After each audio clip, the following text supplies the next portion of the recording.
እ እንደው አስቡት አድማጮቻችን፣ ማለቴ በስምንተኛው ክፍለ ዘመን አካባቢ በአረቢያ በረሃዎች ውስጥ አሰቃቂ የእርስ በርስ ጦርነት ተነስቶባችሁ ሀገራችሁን ጥላችሁ ለመሰደድ ተገደዳችኋል እንበል። አዎ፣ በጣም አስጨናቂ ጊዜ ነው። እና ያው ቀይ ባህርን ተሻግራችሁ አፍሪካ ቀንድ ላይ ስታርፉ ከፊታችሁ አንድ ትልቅ የታሪክ መስቀለኛ መንገድ ይጠብቃችኋል። ወይዚያው ምቾት ባለው የባህር ዳርቻ ላይ ቀርታችሁ የከበረ የዘር ሐረጋችሁን አስጠብቃችሁ ኖርነዋል። አሊያም ደግሞ ወደ ማታውቁትና ወደ ተራራማው የአፍሪካ ጥልቅ ደን ገብታችሁ ከነባሩ ማህበረሰብ ጋር ተዋህዳችሁ አዲስ ግዛት መመስረት። ልክ ነህ። ይሄ እኮ ዝም ብሎ የድሮ ተረት አይደለም፣ በእርግጡም የተፈጠረ ታሪክ ነው። አዎ። እና የዛሬው ጥልቅ ትንታኔያችን የሚያተኩረው እዚህ ላይ ነው።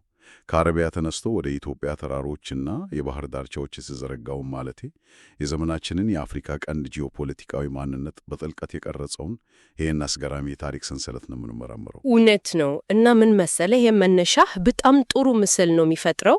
ምክንያቱም ያው ብዙ ጊዜ ታሪካችንን ስናነብ ማለቴ በተለይ የዚህን ቀጠና ታሪክ ግጭቶችን በሃይማኖት መንጸር ብቻ የማየት ልማድ አለን። ሁሌም ሃይማኖት ነው የሚመስለን፣ ግን ነገሩ ከዛ የጠለቀ ነው። ልክ ነህ። ከዚህ ታሪክ ጀርባ ያለው ዋነኛ ሞተር እኮ ኢኮኖሚያዊ ህልውና ነው።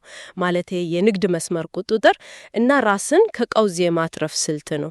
እና ይሄ ሁሉ የሚጀመረው በእስልምናው ዓለም ውስጥ ፊጥና ተብሎ በሚጠራው ታላቅ የፖለቲካ እና የህገ መንግስት ቀውስ ነው። ያው ማህበረሰቡን ማን መምራት አለበት የሚለው ጥያቄ ሲነሳ ማለት ነው አይደል? አዎ፣ በትክክል። ይህ ቀውስ በአረቢያ ምድር ከፍተኛ ደም መፋሰስ ሲያስከትል ቁልፍ የሆኑ የቁረይሽ ጎሳዎች መውጫ መንገድ መፈለግ ግድ ሆነባቸው እና ወደ አፍሪካ ቀንድ ተሰደዱ። እዚህ ላይ ነው እንግዲህ ያነሳው ታሪካዊ መስቀለኛ መንገዱን የሚሆነው። ማለቴ ስደተኞቹ በሁለት ተከፍለው ፍጹም ተቃራኒ የሆነ የህልውና ስልት ነው የመረጡት። አሊዶችና ማክዙሚዶች እኮ ናቸው። እና እኔ እነዚህን ሁለቱ ቡድኖች ፍጹም የተለየ ምርጫ ስመለከት እጅግ ነው የሚገርመኝ። በጣም ይለያያሉ እኮ። አዎ፣ መጀመሪያ እስኪ ስለ አሊዶች ናንሳ። አሊዶች ያው የነቢዩ ሙሐመድ ቀጥተኛ የዘር ሐረግ አላቸው ናቸው። በ786 ዓመተ ምህረት አካባቢ ከተከሰተው የፋክቶርነት ጭፍጨፋ ካመለጡ በኋላ በዳህላክ ደሴቶች እና በቀይ ባህር ዳርቻዎች ላይ ሰፈሩ። አዎ፣ እዚያው ባህር ዳርቻው ላይ ነው የቆዩት። ግን የሚያስገርመው ነገር እኮ ወደ ዋናው መሬት ገብተው ግዛት ከማስፋፋት ይልቅ ልክ እንደ የባህር ላይ መኳንንት ሆነው እዚያው ደሴቶች ላይ መወሰናቸው ነው።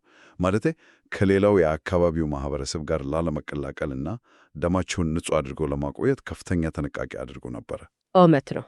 ግን ቆይ ለምንድን ነው ይህንን የመሰለ የምቾት እስር ቤት የመረጡት? አየሽ፣ የተሻለ ጦር አደራጅተው መላውን ቀጠና መቆጣጠር አይችሉም ነበር እንዴ? ያው የኃይል ምንጫቸውን በትክክል ካልተረዳን ውሳኔያቸው እንቆቅልሽ ሊሆንብን ይቻላል። ምን መሰለ፣ የአሊዶች ዋነኛ እና ብቸኛ የፖለቲካ ካፒታላቸው ማለቴ ሀብታቸው የዘር ሐረጋቸው ብቻ ነበር። መንፈሳዊ ክብራቸው ማለት ነው። አዎ፣ በወቅቱ በዓለም አቀፉ የእስልምና ማህበረሰብ ዘንድ ትልቅ መንፈሳዊ ክብር ነበራቸው እና ወደ አፍሪካ የውስጥ ክፍል ገብተው መሬት ለመቆጣጠር ቢሞክሩ ከነባሩ ማህበረሰብ ጋር መጋባትና መዋሃድ ግድ ይሆንባቸዋል እኮ። ያኔ ልዩ ሆኖ የነቢዩ ቤተሰብ የሚለው ማዕረጋቸው ዋጋ ያጣል ማለት ነው። ልክ ነው፣ ዋጋ ያጣል። በተጨማሪም ደግሞ ያው መሬት ለመያዝ ሰፊ እግረኛ ጦር ያስፈልጋል። እነሱ ግን የባህር ላይ ልምድ እንጂ የውስጥ አገር ውጊያ ልምድ አልነበራቸውም።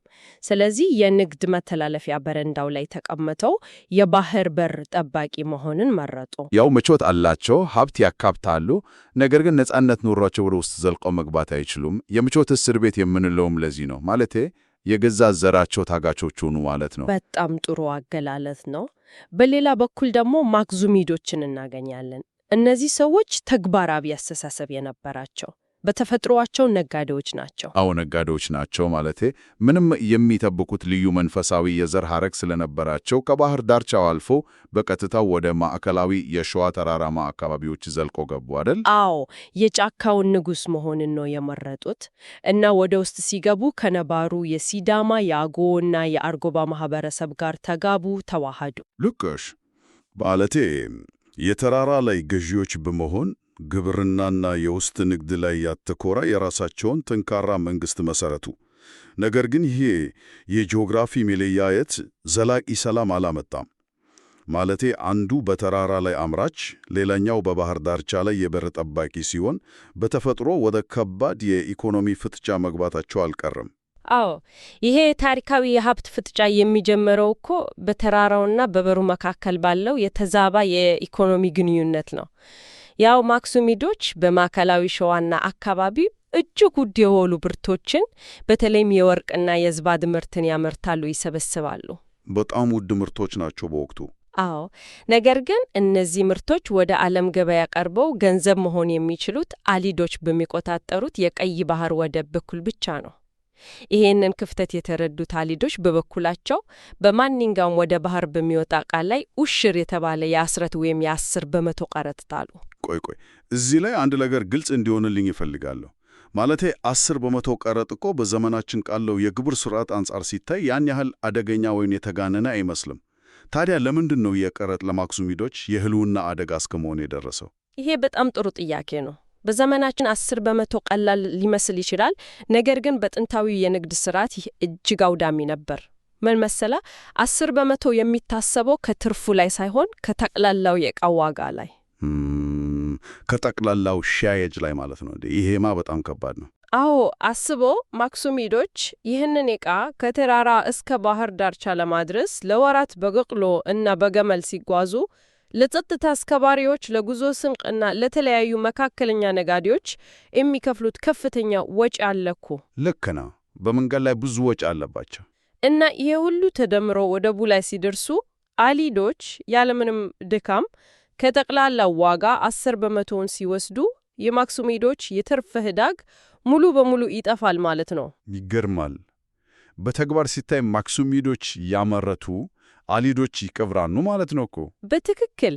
እና ይሄ ደግሞ ማክሱሚዶች የራሳቸውን ወጪ በር እንዲፈልጉ አስገደዳቸው። በ11ኛው ክፍለ ዘመን አጋማሽ አካባቢ ይህንን ማነቆ ለማምለጥ ሲሉ ወደ ሰሜን በማምራት በተራራማው የዛጉዌ መንግስት ግዛቶች ውስጥ አዲስ የንግድ ሰፈሮችን መመስረት ጀመሩ። ይህ ውሳኔያቸው ግን ሌላ እሳት ነው የቀሰቀሰው። ማለቴ የዛጉዌ መንግስት ነጋዴዎቹ በግዛት ውስጥ መግባታቸውን እንደ ሰላማዊ የንግድ ልውውጥ ሳይሆን እንደ ፖለቲካዊና ኢኮኖሚያዊ ወረራ ነበር ያየው። አዎ፣ ስጋት ፈጠረባቸው። እናም እነዚህን የንግድ ሰፈሮች ለማጥፋት ከባድ ወታደራዊ እርምጃ ወሰደ። አስገራሚው ነገር ግን የዚህ ጦርነት ውጤት ነው። ያው ማክሱሚዶች በዛጉዌ ጦር ቢተቆም ይህ ጫና ውስጣዊ ማንነታቸውን ሙሉ በሙሉ ቀየረው። እንዴት መሰለ ቀየራቸው? ሰላማዊ ነጋዴ የነበረው ማህበረሰብ ራሱን ለመከላከል ሲል የየመን ቀስቶችን የታጠቀ የተራራ ላይ ተዋጊ ሆኖ ወጣ። ማለቴ ነጋዴነቱን ወደ ጎን ትቶ ሙሉ በሙሉ ወደ ጦር ሰፈርነት ተቀየረ እኮ። ግን ቆይል ማለቴ አንድ ሙሉ ማህበረሰብ እንዴት በአጭር ጊዜ ውስጥ ከነጋዴነት ወደ ወታደራዊነት ሊቀየር ቻለ? ይሄ ሊሆን የቻለው ማክሱሚዶች ኢቅጣ የተባለውን ወታደራዊ የመሬት ርስት አስተዳደር ስርዓት መመዝረጋታቸው ነው። ከዛጉዌ ጋር ጦርነት ሲገጥሙ ተራ የገበሬ ወይም የነጋዴ ስብስባ ይዞ ማሸነፍ እንደማይቻል ተረድኩ። የሰለጠነ ጦር አስፈለጋቸው ማለት ነው። አዎ፣ የሰለጠነ እና ፈረሰኛ ጦር አስፈለጋቸው። ስለዚህ ሱልጣኑ መሬትን ለወታደራዊ አዛዦች መከፋፈል ጀመረ። መሬት የሚሰጠው የፈረስ ግልቢያ እና የቀስት ወርወራ ችሎታ ላለው፣ እንዲሁም ደግሞ ጦርነት ሲነሳ ወታደሮቹን ይዞ ለሚመጣ መሪ ብቻ ሆነ። ኦሆ፣ ይሄ ማለት ስርዓቱ ሰዎችን ከንግድ ወደ ውድድርና እንዲገቡ ትልቅ የኢኮኖሚ ማበረታቻ ፈጠረ ማለት ነው። ልክ ነህ። ማክሱሚዶች በዚህ መንገድ ነው ራሳቸውን ከውጭ ጠላት መከላከል የቻሉት። ግን እኮ ይሄ ስርዓት በውስጡ ትልቅ የፈንጂ ቀበቶ ታጥቆ ነበረ። ማለቴ መጀመሪያ ላይ መሬቱ ለወታደራዊ አገልግሎት ብቻ በጊዜያዊነት የተሰጠ ቢሆንም ዓመታት እያለፉ ሲሄዱ እነዚያ የጦር አበጋዞች መሬቱን ማውረስ ጀመሩ። አዎ፣ የራሳቸው ርስት አዳረጉት። እና የጦር መሪዎቹ በየራሳቸው ግዛት ልክ እንደ ትንሽ ንጉሥ መሆን ጀመሩ እንጂ ለማዕከላዊው የማክሱሚድ ሱልጣን ግብር መክፈል አቆሙ እኮ። አዎ፣ ሱልጣኑ መሬት አልባ፣ ሰራዊት አልባ እና እጅግ ደካማ እየሆነ መጣ። ይሄ የውስጥ የጦር አበጋዞች መበራከት እና የማዕከላዊ መንግስት መዳከም ማክሱሚዶችን ለውድቀት አጋለጣቸው። እዚህ ላይ ነው እንግዲህ ያ አዲሱና አስገራሚው የታሪክ ምዕራፍ የሚከፈተው። ማለቴ ማክሱሚዶች ሲዳከሙ የተፈጠረውን የኃይል ክፍተት ለመሙላት በ1270 ዓመተ ምህረት አካባቢ የሰሎሞናዊ ሥርወ መንግሥት በአጼ ይኮኖ አምላክ መሪነት ብቅ አለ። በትክክል ይሄ የሰሎሞናዊ ሥርወ መንግሥት መመስረት ታሪክ ያው ብዙ ጊዜ የሚነገርን እንደ አንድ ንጹሕ የክርስቲያን መንግስት መልሶ የማቋቋም ንቅናቄ ተደርጎ ነው አይደል? አዎ፣ ሁላችንም እንደዛ ነው የምናውቀው። ነገር ግን ታሪካዊ መረጃዎቹ የሚያሳዩት እውነታ ከዚህ ፍጹም የተለየ እና እጅግ ውስብስብ ነው። ምን መሰለህ? ኢኮኖ አምላክ የዛጉዌን መንግስት አሸንፎ ስልጣን ሲይዝ ይህንን ያደረገው ወረጂ በተባሉ ከፍተኛ የሎጂስቲክስና የውጊያ ችሎታ በነበራቸው የእስልምና ፈረሰኞች ጭምር ነው። ይሄ እኮ በጣም አስገራሚ መረጃ ነው። እንዲያውም ከማክዙሚድ መንግስት በከዱ የጦር መሪዎች ትልቅ ድጋፍ አግኝቷል። እነዚህ ሙስሊም አዛዦች እኮ ከደካማው ማክዙሚድ እና ከጠላትነት ከፈረጁት ዛጉዌ ይልቅ አዲስና ጠንካራ ማዕከላዊ ክርስቲያን መንግስት ቢመጣ ንግዳቸውንና ርስታቸውን በበለጠ ሊያስጠብቅላቸው እንደሚችል አስበው ነበር። ይሄ እኮ ነው የታሪክ አስገራሚው ገጽታ። ማለቴ ኢኮኖ አምላክ ስልጣን ከያዘ በኋላ ለግብፁ ማምሉክ ሱልጣን በላከው ደብዳቤ ላይ ጠንካራ የእስልምና ጦር እንዳለው በኩራት ገልጿል። አዎ፣ በኩራት ነው የጻፈው። ይሄ በዘመኑ እጅግ የላቀ የፖለቲካ ብስለትን የሚያሳይ የአማራ አሚር በመባል የሚታወቀው የብዝሃነት ሞዴል ነው እኮ። አስቡት አድማጮች፣ ሙስሊም የጦር መሪዎች ለክርስቲያኑ ሰለሞናዊ ንጉሥ ታማኝ እስከሆኑ ድረስ እና ግብራቸውን እስካስገቡ ድረስ መሬታቸውን በራሳቸው የሸሪያ ሕግ እንዲያስተዳድሩ ሙሉ ነጻነት ተሰጥቷቸው ነበር። ልክ ነህ። ይሄ ማለት እኮ በወቅቱ የነበረው የሰለሞናዊ መንግስት አመሰራረት በመሰረቱ የክርስቲያን እና ሙስሊም የጋራ ወታደራዊ እና የንግድ ጥምረት ነበር ማለት ነው። አዎ፣ የአፄ ይኩኖ አምላክ ልጅ የነበረው አፄ ይግባጽዮንም ቢሆን ለነዚህ ለወረጂ ፈረሰኞች ከግብር ነፃ የሆነ የንግድ መብት እስከ መስጠት ደርሶ ነበር። ይሄ እጅግ አስደናቂ የሆነ የሃይማኖት ልዩነትን የተሻገረ ታላቅ የፖለቲካ ስምምነት ነው። በጣም እውነት ነው።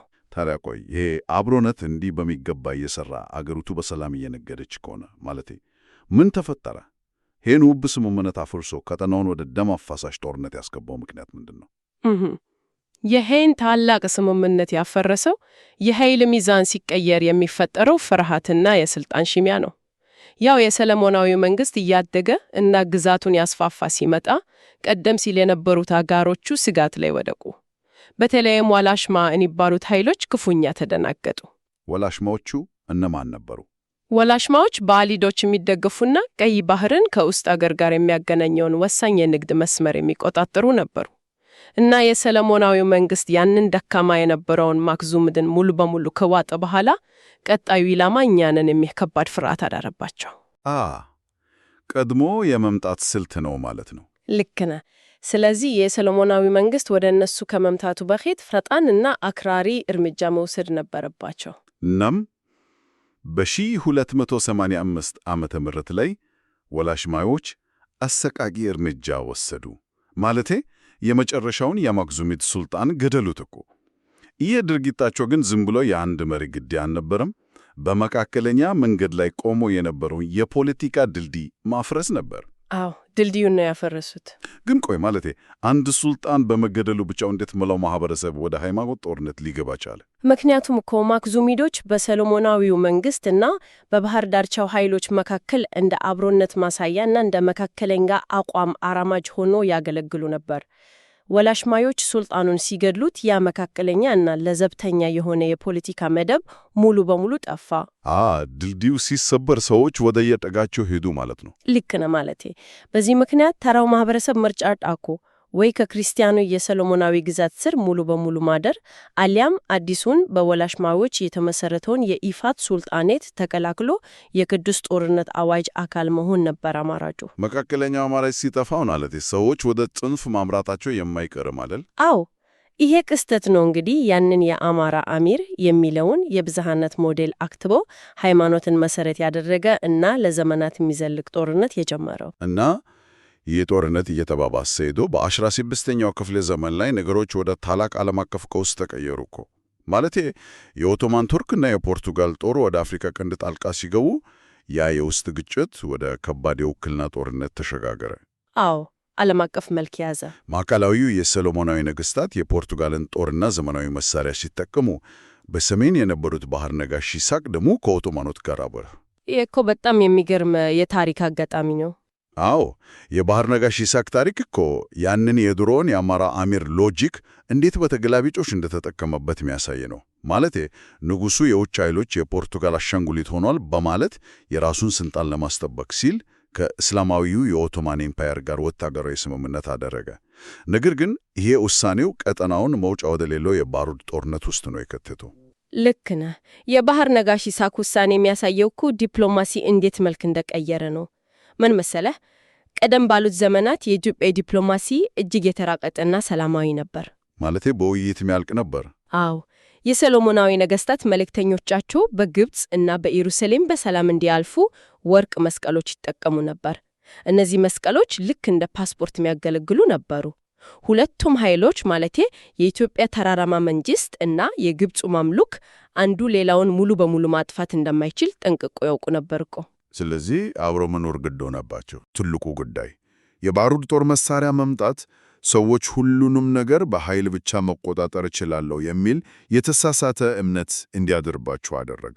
አዎ፣ ጠላቴን ማጥፋት የምችል ከሆነ ለምን እደራደራለሁ የሚል አስተሳሰብ መጣ።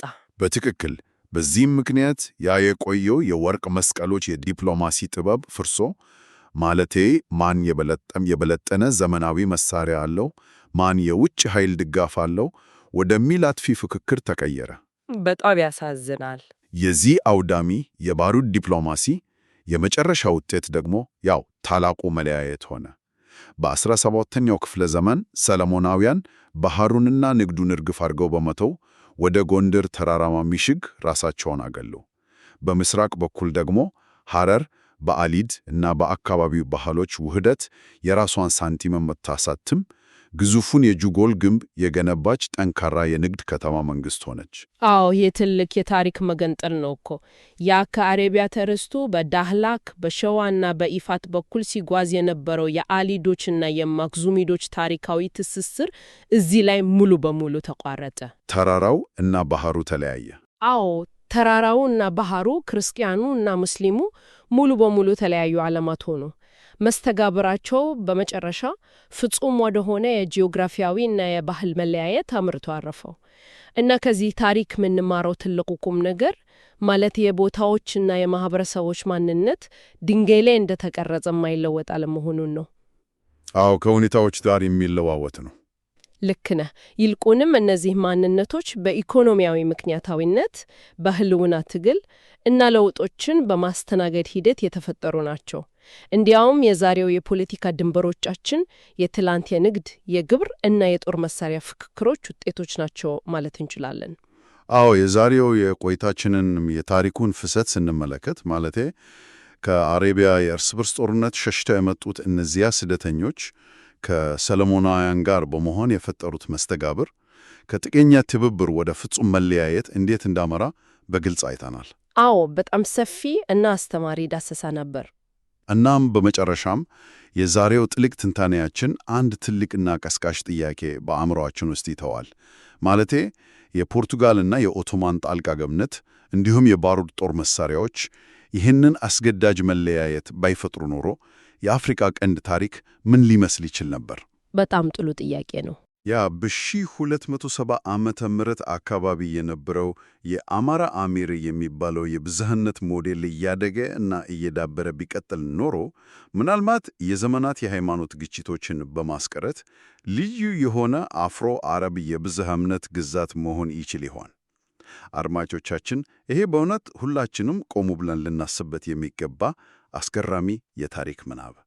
የዛሬውን ጥልቅ ትንታኔያችንን በዚህ ሐሳብ እያጠቃለልን በቀጣይ ዳሰሳ እስከምንገናኝ ድረስ ሰላም እንላለን።